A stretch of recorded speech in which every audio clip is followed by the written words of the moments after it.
They showed up early in the morning, showed up with signs, showed up with kids, showed up to tell the Douglas County School District they're fed up with mask requirements. We don't want to mask our children, and we want the right to decide. I did not sign up when I had children to co-parent with the government. And I just believe that we shouldn't have to wear masks. The district decided last week to go against the county to require masks for kids too young to be vaccinated and the staff that works with them. It's a decision that's angered some so much. I pulled my kids from the school system. I did pull my youngest two from the district and put them in a charter school. I will take them somewhere where they are going to get the education that they deserve. Like DCSD, charter and private schools in the county can make up their own policies on masking, and several have decided to opt out. While some pull their kids, I've not done ever anything like this. a couple are getting ready to challenge the current leadership in November. I became passionate over the last year watching kids get pulled in and out of school, and I woke up one day and said, I'm running for school board. Within the crowd of hundreds of anti-mask parents, Hey guys, no jostling, okay? Please, we disagree. 3 counter-protesters who say the district did the right thing. Douglas County is not unanimously opposed to masks. But when we tried to interview them, the parents got angry. Freedom over fear! Freedom over Putting their signs in front of our cameras, chanting to drown out the interview. We understand. Douglas County, excuse me, can you please, Shut up. I'm not asking you to shut up, I'm asking you to please. Doesn't matter. Trying to block us from hearing the other side, even following them when they moved. I absolutely should have the freedom to speak. And afterward, confronting them. Why are you here? There's 3 of you. By and large, though, the protest was calm, but these parents hope loud enough for the district to hear. All the way down! Go get the wheel, boys!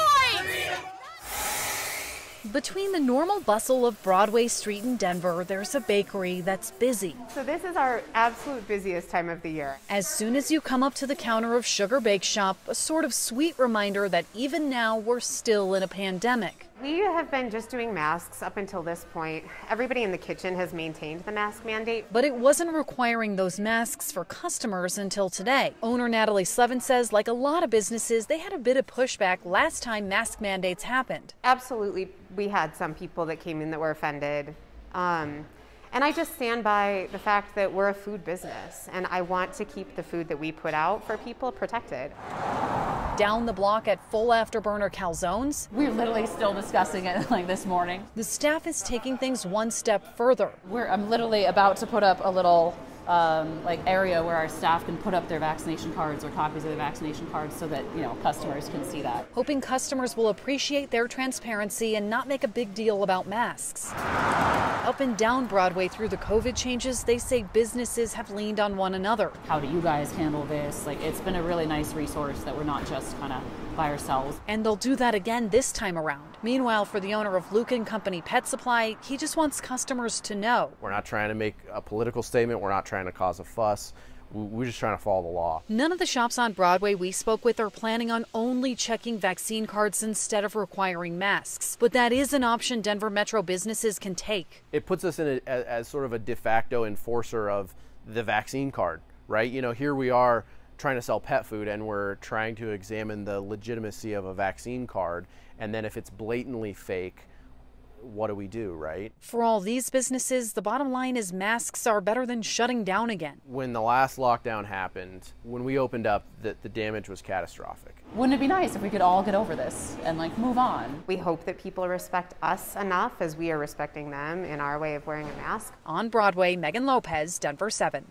20 years I lived here. Linda Jackson had many fond memories of this home in Louisville. It was a 3-story home on the open space, beautiful, and everything was fixed up just the way I wanted it. Which makes what happened this week pretty devastating. Pretty devastating. I think it was around 1 o'clock. I could see flames, and I could see flames in my backyard. I knew I had to get out, so I went downstairs, no electricity in my garage, and my garage wouldn't open. I called 911 and the fire department came and got me out. She knew then there would likely be little to come home to. Pretty well knew it was just going to be soot. Her home gone, including the classic she was storing for a neighbor. I think it's a Ford car. A Ford Shogun. And there's only 6 of them in the world, and that was the shotgun car right there. Yet despite all the destruction, we're just here to help her pick up and and rebuild. There is hope thanks to friends. One thing about Colorado is we do stick together during hard times, and this is one of those times. Linda says she's not going anywhere. Rebuild. Yes, I will. I love living in Louisville. I love this area. I love Colorado. An attitude of perseverance. It is what it is. That's the way I look at life. I was going to Antarctica in February, but I'm not going. I'm going to do my big adventure. This is my big adventure in life. That's it. Everything they own. Bikes. I see our bikes in the back. Nice. In 3 Aurora storage units packed to the ceiling. Oh, it's all of its stuff. It's finally, oh, I don't know. I don't even know what to say. I'm just happy. I'm just happy. This is the contract. Earlier this week, Brandy and Alex Apollinaris were in a very different mood, reaching out to Contact Denver 7 and police in desperation after a mover disappeared with their belongings for more than a month. Who wants that stuff? Nobody but me. All my ornaments, all my Christmas stuff. David, this is Jacqueline Allen. Turns out it's a mover we've exposed before. We're not holding people's stuff for fun. H&M Relocation Services and David Zoda, who's connected to multiple moving companies, many complaints. So they've had our stuff since May 20th. And more coming forward. Amber Limley says H&M was supposed to ship her things to Texas June 17th. They never arrived. And the contents of the storage unit H&M was supposed to use have been auctioned off. My baby died a few years ago, and the box from the hospital that has his stuff on it, his blanket and everything, that's on there. And those are things I can't get back. I have nothing else. In a text to Contact Denver 7, Zoda admits they weren't prepared for a crazy busy season, but claims Amber's belongings will be delivered. I know where it is at least. He finally told Alex and Brandy where their things were stored. An army of friends and family now helping them do the heavy lifting. I'm driving 3 trucks myself to Texas because after this experience, I can't trust someone to do it for us. They'll keep fighting to get back their 15 grand, but from toys to heirlooms, my holiday cards. These boxes are their life, and they got it back. I love Contact Denver 7. And without you, I don't know if we would have gotten our stuff this quick or at all. I really don't. I don't believe it. In Aurora, Jacqueline Allen for Contact Denver 7. You wouldn't know it driving over it, but this bridge off I-70 is literally falling apart. People don't realize it, but these structures are deteriorating and deteriorating rapidly. Increased traffic and a longer than expected lifespan have resulted in this. Pieces of missing concrete and exposed rebar underneath. We have had a significant backlog in terms of the needs for bridge repair. The federal infrastructure package tackles that backlog in a big way, sending hundreds of millions to states over the next few years. In some cases, there are only some minor repairs that need to be done. In a lot of cases, there are some major structural repairs.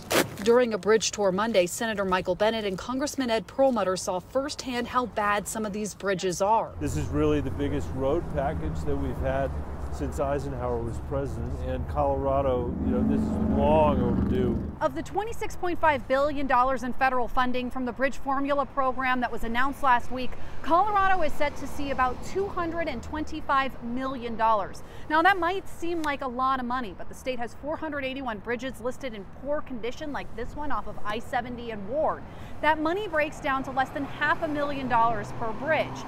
Then there's another 5,000 bridges in Colorado that are considered to be in fair condition but need serious improvements. So it's going to be up to CDOT and state and local governments to really prioritize which bridges will see some of that federal funding. This bridge is being replaced thanks to state funding, but it will cost $27 million. If you multiply that out by 61 bridges or whatever the case may be, and that's just here in Region 1, $225 million doesn't go very far. CDOT's idea to make that money cover more projects is to perform multiple construction jobs on the same stretch of road all at once. If you can bundle projects, you're going to save money and you're going to save time in how long you're out there during construction.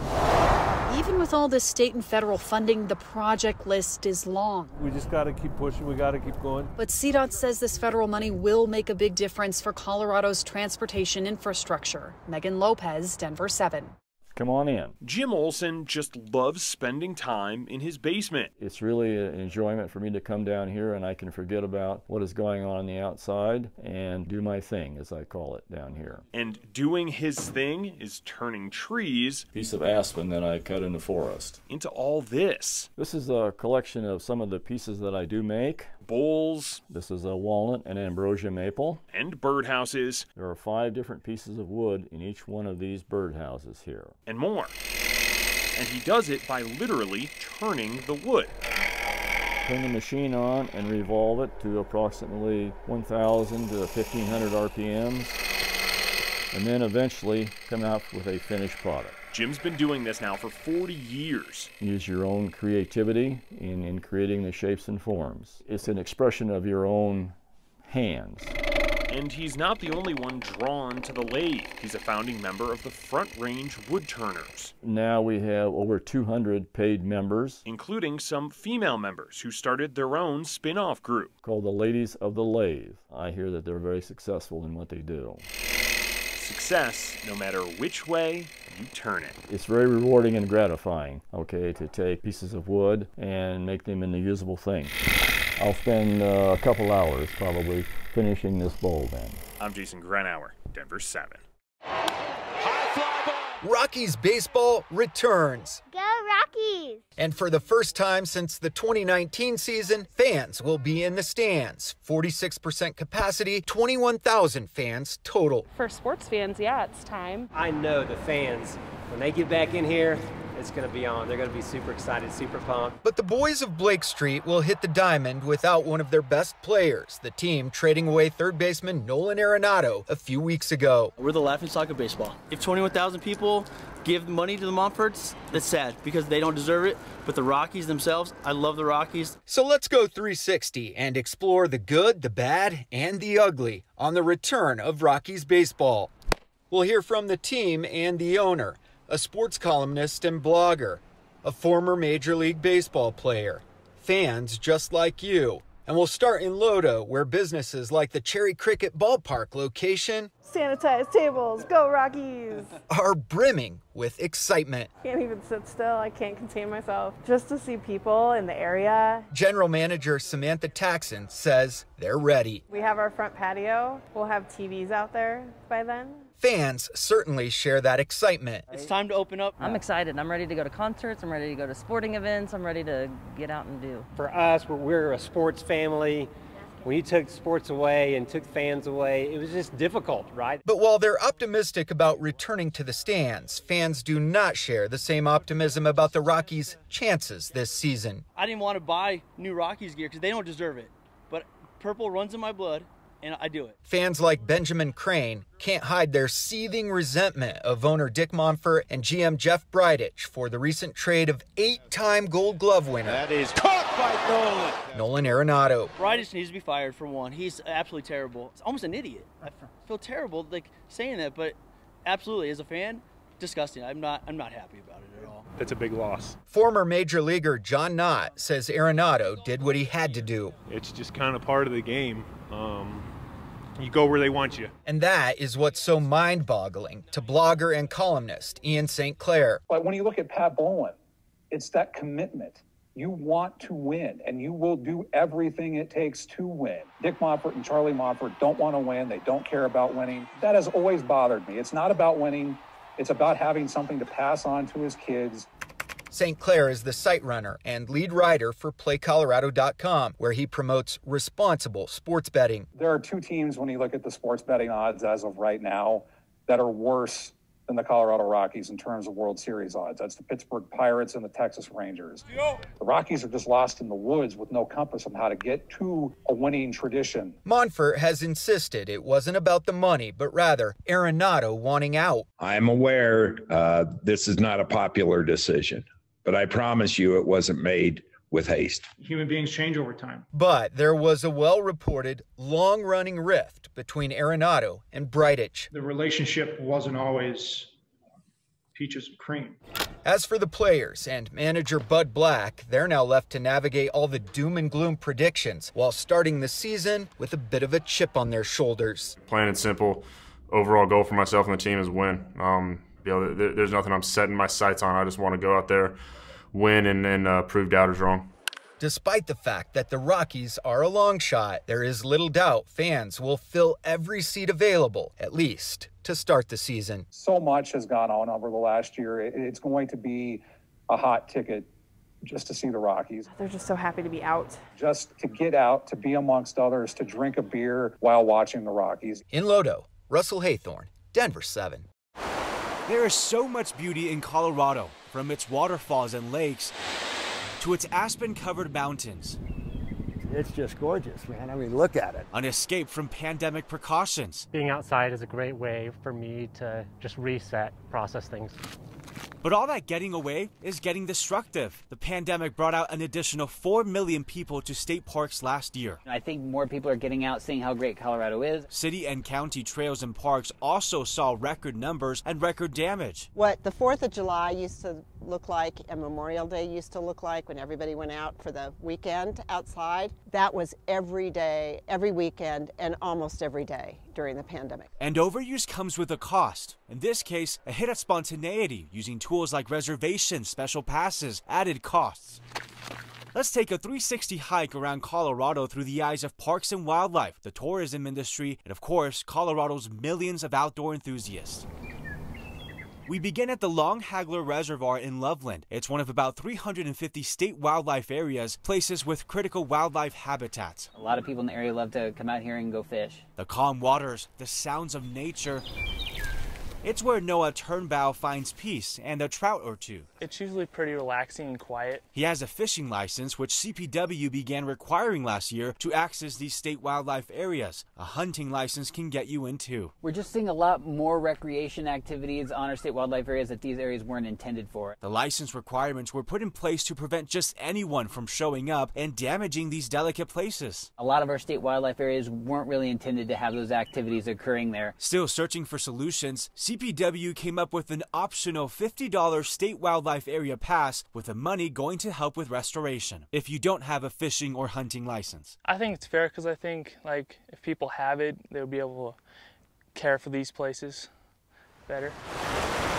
Over at El Dorado Canyon State Park, the views, the water, peaceful, serene. A hot spot for rock climbing and bouldering. There's just like a high concentration of routes. It's like a lot of easy stuff too, which is good for us. These days, you'll want to get up pretty early to enjoy the spot. Every weekend we are near capacity or at capacity, and it's usually from about 10:30 in the morning till about 3:30, 4 in the afternoon. The numbers are forcing the park system to consider a reservation system as soon as it is feasible to do so. The ticketed entry, if they did it here, I think it would work out, yeah. It would help with parking, which is almost impossible to find on the weekends, and managing the long lines at the entry gate. We want people to be safe, we want the natural resources to be protected, and we want people to have a good time. For Ryan and Brittany Walsh, a good time should mean any time you feel like driving out here. But I think having a reservation system would just make everything booked out. These two have experienced this with the new push for reservation systems in Colorado. They say they now have to plan weeks, even months ahead just to get a campsite. It's impossible to get a good campsite now because everyone books them out January 1st. Booking ahead seems to be the natural solution for so many spots across our state.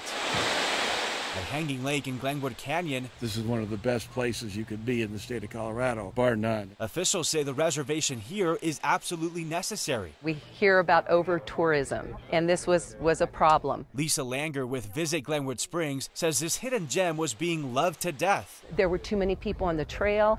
People were bringing dogs, which aren't allowed on the trail. They were bringing garbage, leaving it up there. As of last month, about a third of its 75,000 plus spots had been reserved. But Langer disagrees that spontaneity has worn out its welcome in Colorado. There's still the spontaneity, and we saw that a lot during COVID. People would last minute, let's take off and go up to the mountains. Plenty of parks, trails, and open spaces will always be reservation free. However, that doesn't mean a little pre-planning won't still be necessary. As our most popular outdoor spots become even more popular, remember, it's the early bird that gets the worm, or in this case, the parking space. Patrick Perez, Denver 7. Anywhere you look around 5 Points, there's history. We are a historical cultural district. History captured in this museum, but also in the blocks, the buildings, the stories of the people who call this area home. People help one another. People look out for one another. Those stories, this history, part of the fabric that make up the culture of this community. And these are some of our first leaders. Some moments worth honoring, others a dark mark on Denver, from the KKK to segregation to busing. Dr. Westbrook right here infiltrated the Ku Klux Klan.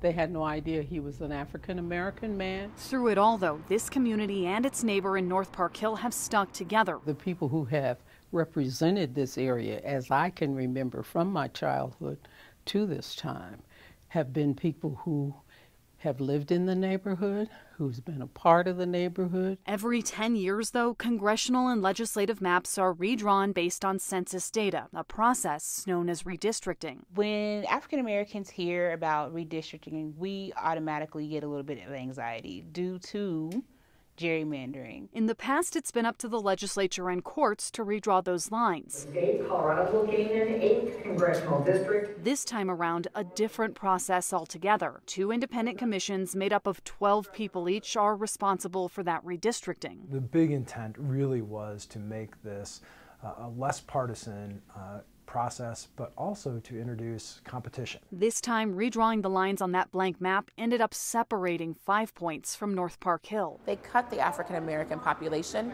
in half. The residents of 5 Points lose that clear voice within the electoral process. The area is still likely to lean Democrat, but the legislative priorities could change. That would mean the wishes of the people in the area would be ignored. The change was so concerning. Black and brown communities have been divided in a way that we feel is unacceptable. State Representatives Leslie Herod and Jennifer Bacon wrote an editorial calling for those maps to be completely redrawn. We currently have around 50 individuals signed up to speak. At a public hearing in Green Valley Ranch, I think Denver's been treated like a stepchild. Those concerns were laid out by some of the community's biggest leaders. The map that's drawn has no relevance to the black community at all. The history of Denver is east-west. Your districts have been drawn north-south, so they do not follow communities of interest. And within that map, a reminder of Denver's dark past. They drew it along Colorado Boulevard, which, if you don't know the communities, seems to make sense.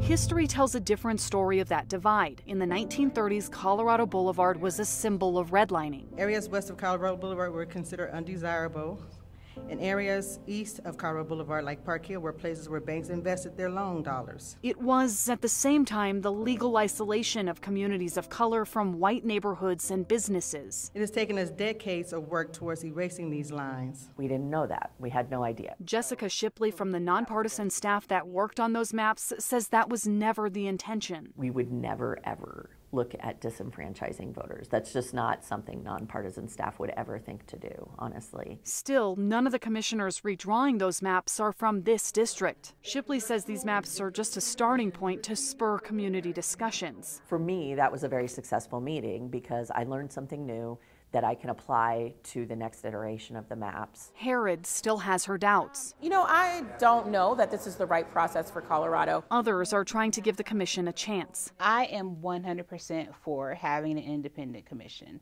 They have no skin in the game. They have nothing to gain. Ultimately, what we're seeing is probably a more balanced approach to redistricting. The process of redrawing district lines was never expected to be easy or universally accepted, but the people here are hoping commissioners will take a closer look at this divide and others and find a way to keep communities together. We can do better for our community. Megan Lopez, Denver 7.